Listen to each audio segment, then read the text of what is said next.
믿음의 삶, 히브리서 11장 8절. 갈 바를 알지 못하고 나아갔으며. 구약에서 하나님과의 개인적인 교제는 따로 분리됨을 의미했습니다. 아브라함의 삶에서 이러한 현상이 나타나는데 그는 친척과 고향으로부터 분리되었습니다. 오늘날 이러한 구별됨은 위치적인 개념보다 정신적, 도덕적인 면에서 고려됩니다.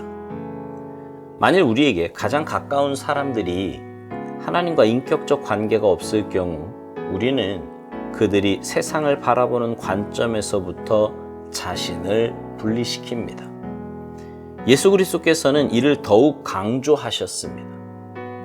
믿음은 자신이 어디로 이끌리는지 전혀 알지 못하지만 이끄시는 그분을 사랑하고 아는 것입니다. 믿음의 삶이란 지성이나 이성적인 삶이 아니라 우리에게 가라고 하신 그분을 알아가는 삶입니다. 따라서 믿음의 뿌리는 그분을 아는 경험적, 인격적 지식에 있습니다. 믿음의 삶에서 큰 장애 중 하나는 하나님께서 반드시 우리를 성공으로 이끄실 것이라는 착각입니다. 믿음의 삶에서 궁극적인 단계는 언제나 인격적인 면에서의 완성입니다. 인격을 변화시키는 여러 사건들이 일어납니다. 우리가 기도할 때 우리를 둘러싸는 축복을 느끼기도 합니다. 한동안 우리는 변화된 것 같습니다. 그런데 일상적인 생활로 돌아가면 그 영광은 사라집니다.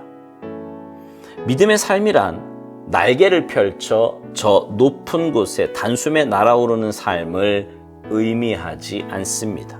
오히려 한 걸음씩 계속 걸으며 나아가지만 지치지 않는 삶을 의미합니다. 믿음의 삶은 오직 개인의 성화뿐 아니라 훨씬 더 무한히 높은 차원의 것입니다.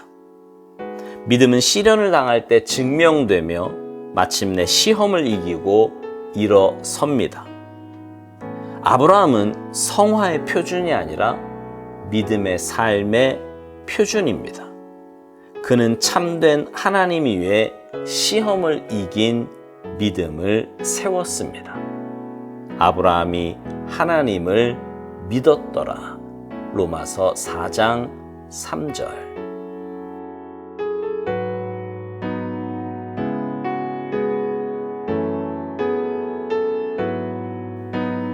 오늘 묵상을 시작하면서 오스왈드 목사님은 하나님과의 개인적인 교제가 구약에서는 따로 분리됨을 의미한다고 이야기합니다. 그러면서 아브라함의 예를 드는데요.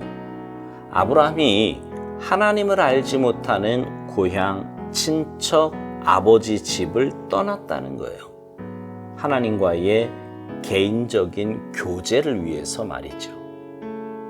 그러면서 오늘 우리에게는 이런 구별됨이 정신적, 도덕적인 면에서 나타난다는 것입니다.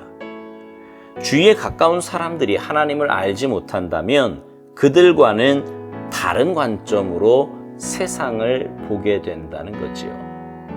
그렇습니다. 하나님을 믿는다는 건 하나님과 교제한다는 것인데 그 교제를 위해서는 반드시 세상과의 분리가 필요합니다.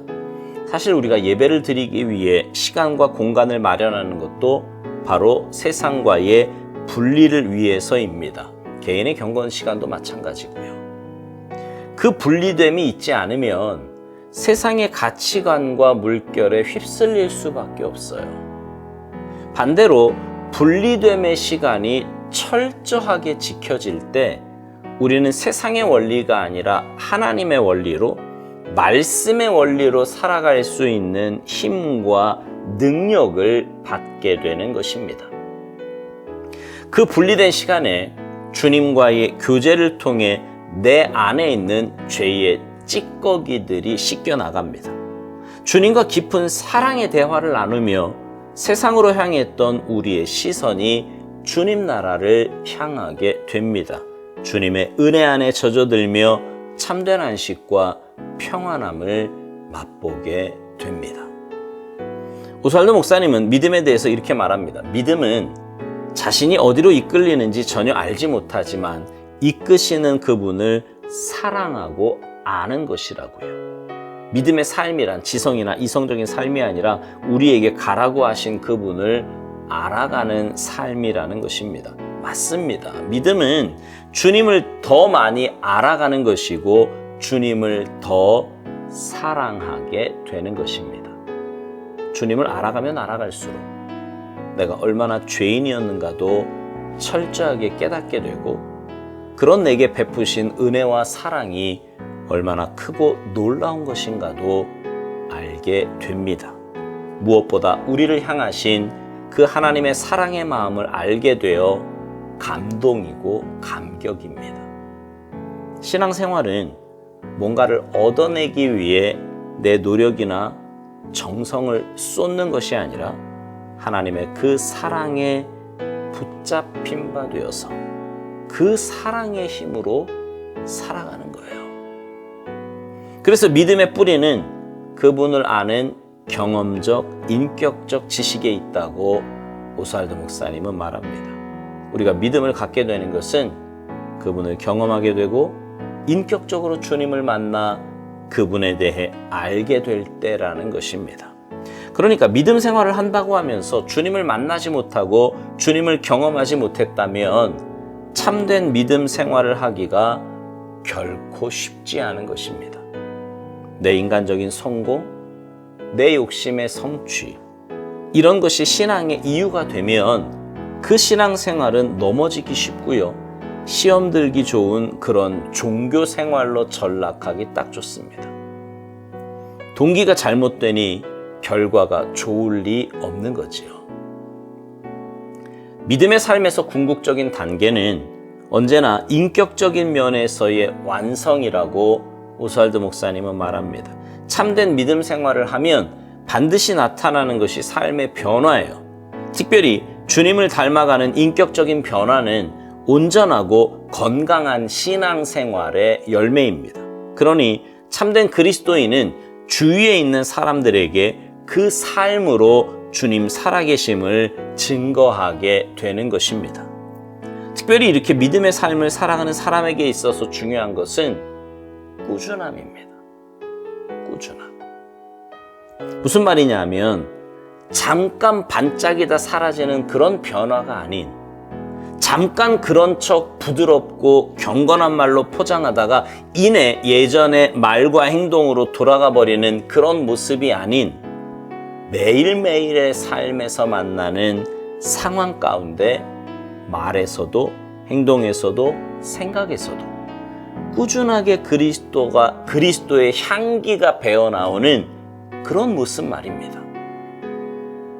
오스왈도 목사님은요, 이걸 이렇게 말해요. 믿음의 삶이란 날개를 펼쳐 저 높은 곳에 단숨에 날아오르는 삶을 의미하지 않는다는 겁니다. 오히려 한 걸음씩 계속 걸으며 나아가지만 지치지 않는 삶을 의미한다는 거예요. 여러분, 우리가 살아가다 보면 정말 별의별 일들을 다 만나고 정말 여러 종류의 사람을 만나게 됩니다. 그때 신앙인과 비신앙인의 차이가 드러나는데 신앙인은요, 늘 동일한 모습으로 일을 감당하고 한결같은 모습으로 사람을 대합니다. 그래서 주변의 사람들에게 든든한 버팀목 같은 역할을 하고 흔들리지 않는 평안함도 줘요. 그러나 비신앙인은 자기 감정에 따라, 기분에 따라, 혹은 조건이나 사람에 따라 그 모습이 달라집니다. 그래서 주위 사람들에게 불안감을 주기에 충분하고 때로 씻지 못할 상처도 줍니다.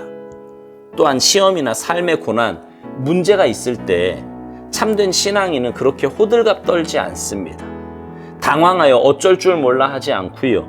자기 속이 시끄러워 다른 사람을 괴롭히지도 않습니다. 그래서 오스왈도 목사님은 믿음은 시련을 당할 때 증명되며 마침내 시험을 이기고 일어선다고 말합니다.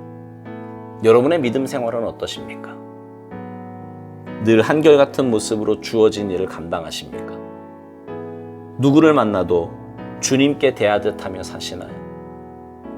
어떤 시험과 고난 속에서도 주님의 신실하심과 나보다 나를 더 사랑하심을 기억하며 믿음의 반응을 하십니까? 사랑하는 성도 여러분, 여러분의 신앙생활이 주님께서 인정하시는 믿음의 삶이기를 소망합니다. 그래서 여러분이 먼저 주님 안에서 믿음의 복을 누리시고 그런 여러분의 삶을 통해 여러분 주위에 있는 사람들에게 하나님 살아계심을 증거하며 살아가는 아름답고 복된 삶이 되시기를 주님의 이름으로 축복합니다. 아멘.